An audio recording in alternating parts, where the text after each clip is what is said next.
Hey, it's Dr. Rupy from the Doctor's Kitchen, and I'm here with another delicious Tenderstem broccoli recipe for you. We're making a Korean style black bean stew, a midweek winner, which is healthy, easy, delicious, and you're gonna absolutely love it. You've got the sweet Tenderstem broccoli, and you've got this fiery base of flavor with the black beans and the red onions here. I'm showing you different recipes from around the world to demonstrate just how versatile this ingredient is. It's one of my favorite ingredients, if not the favorite ingredient of the Doctor's Kitchen. I've just pulled up some random ingredients that I've had in my store cupboard. A red onion, a tin of black beans that I've just drained and rinsed, garlic, ginger, some black sesame seeds, gochujang, which is a delicious Korean pepper paste, and honey. And we're making use of the incredible Tenderstem broccoli. First things first, we're gonna go in with the onion. I'm using 160 grams of red onion. You could use brown onion, and it's just about a medium-sized onion.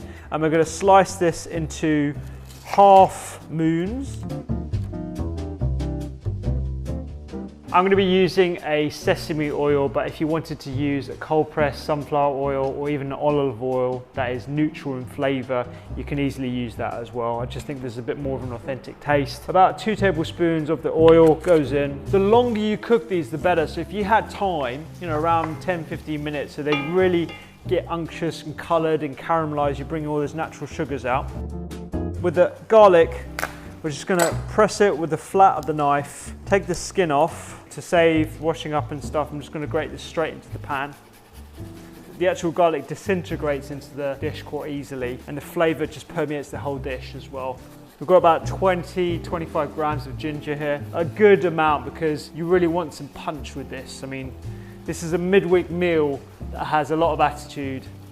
I'm using something called gochujang. It's one of my favorite spices. It's a Korean chili paste essentially with a little bit of sweetness, but tons and tons of fieriness as well. It's absolutely wonderful. If you can't get hold of gochujang, don't worry. You can also mimic the flavor by adding a good couple of teaspoons of tomato puree, adding some soy sauce, some chili flakes or ground chili pepper. If you can find gochujang that you can find in most Asian stores or even online, it's well worth it. We're going to be mellowing that down with honey. You could also use maple syrup or agave as well. So in we go. We're going to add about 2 tablespoons of tamari or soy sauce. Notice I'm not adding any salt to this because honestly it's got enough salt. I'm doing them by eye, but it's 2 tablespoons.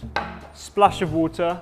I'm using some of the boiling water that I'm boiling for the Tenderstem broccoli. Again, about a tablespoon or so, just so you can move the onions around the pan without them sticking. Now these are just simple black beans that I got from a can, drained and rinsed, but you can use any sort of dark pulse or legume here. So aduki beans would work really well. Black chickpeas would also work well. Even something like a dark lentil, like beluga lentils, pure lentils, they would work just as well. Just make sure they're cooked to sort of balance each other. You've got the sweet Tenderstem broccoli, and you've got this fiery base of flavor with the black beans and the red onions here. Pop our Tenderstem broccoli into a glass Pyrex bowl. All right, so we've got our boiling water. We're gonna pour this over our Tenderstem broccoli. This is just to take some of the bite out of it. About 2 to 3 minutes is all you need to do. And I find that it just cooks it that little bit better. It's been about 2 minutes or so. We're just gonna layer it over a little drizzle of more sesame oil, whatever oil you're using. You can also add a touch more soy sauce, just to season, just a couple of drops. Into the oven for about 6 to 7 minutes. It's been about 6 or 7 minutes, it's smelling amazing. Let's put it out of the oven.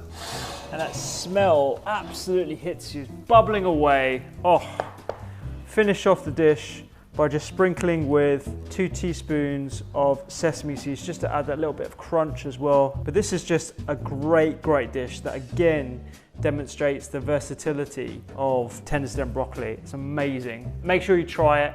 Send me a photo. I'd love to see your recreations.